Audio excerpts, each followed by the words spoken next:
This is the English Language Proficiency Assessment Training Module for the 2019-20 school year, which is required for all district and school test coordinators, as well as ELPA summative test administrators.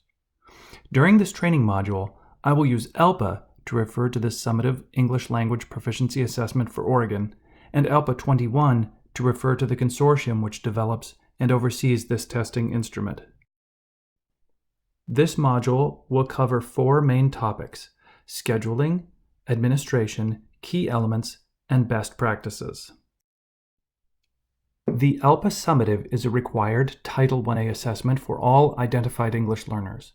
It measures English proficiency in 4 domains, based on Oregon's English Language Proficiency Standards. Further information about EL requirements can be found in the EL Program Guide, located on ODE's Title III webpage. The page link is provided at the end of this testing module for easy reference. Now we'll discuss scheduling. The 2019-20 ELPA Summative statewide test window runs from January 7th through April 10th, 2020. Tests begun within that testing window are subject to a 45 calendar day expiration period. Districts may enter Administration Code 8 for students who enroll after the close of the statewide test window, but who are enrolled on the first school day in May.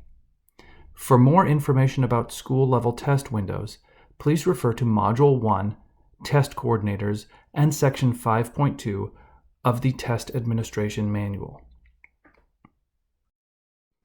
ELPA Summative is administered in 2 segments. The first segment assesses 3 domains: reading, writing, and listening. The second segment assesses the speaking domain. Prior to testing, please review the settings for the students to ensure that students who were exited from the EL program during the last school year have an EL code of N, because they should not participate in the ELPA Summative during this school year, and all in-program ELs have the flag set to Y. The ELPA Summative will not appear in a student's list of tests if the EL code is set to N. Domain exemptions are allowed. Up to 3 of the 4 domains may be exempted, as per the IEP team decision-making. This must be reflected in the student's IEP prior to starting the test. The exemptions should be verified before the student logs in and starts the test. All students who are participating in the ELPA Summative should have multiple opportunities to practice. This is also a great opportunity for school staff to verify that their headsets are functioning correctly and that the volume is set to an appropriate level. Next, we'll go over test administration. In Section 6.0 of the Oregon Accessibility Manual, you will find the ELPA Summative Accessibility Supports tables. Please review these tables prior to testing, and remember to ensure that each student has access only to allowable resources. The ELPA Summative Test Delivery System has a too soft warning for the speaking recordings.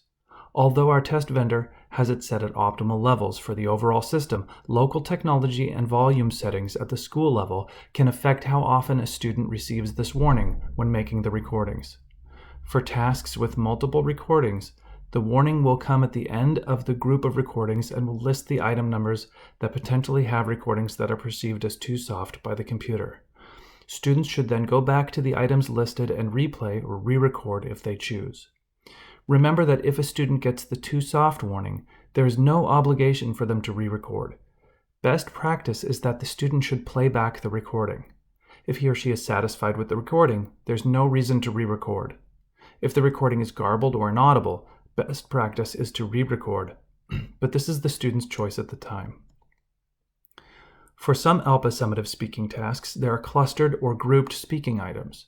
If the computer system perceives that one or all of the clustered recordings are too soft, the pop-up warning will include the test question number that caused the warning. The student can then go back to that item or items, if more than one in the group, and follow the best practices I outlined a moment ago. If the warning message appears again after the student has re-recorded and or is satisfied with the response, the student is allowed to move on.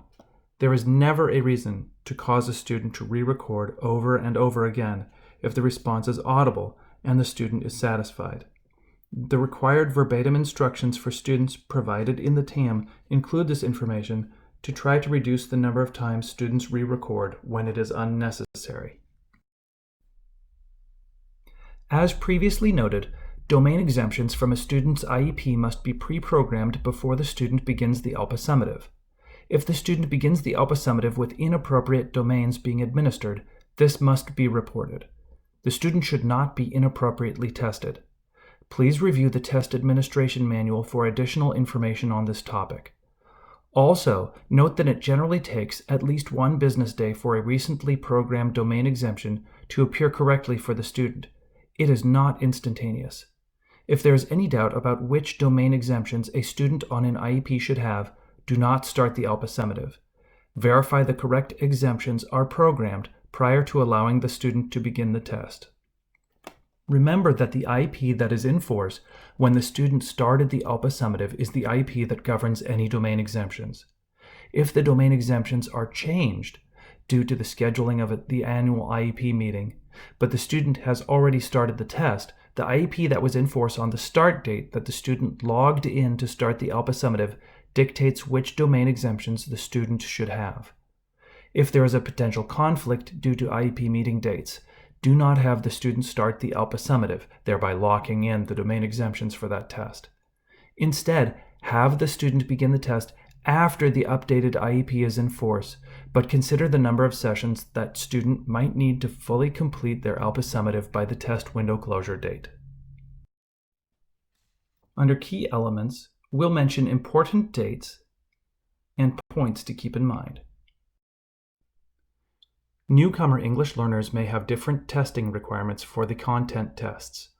Please see Table 22, Assessment Requirements for EL Students Based on Enrollment Date, for the listing of important dates and testing requirements. As previously mentioned, no identified EL can be exempted from participating in the annual ALPA summative, aside from the religious and disability exemptions which apply to all mandatory state testing. There are no 4 domain exemptions. This is federal guidance that has been in force for a number of years. Refer to the EL Program Guide for additional information on this topic. Always refer to the Oregon Accessibility Manual, Section 6.0, ALPA Summative, for information on translations of directions only on the ALPA summative items. There is no read aloud of passages or test questions for the ALPA summative, other than what is pre-programmed into the online test itself. We'll finish with a few best practice recommendations.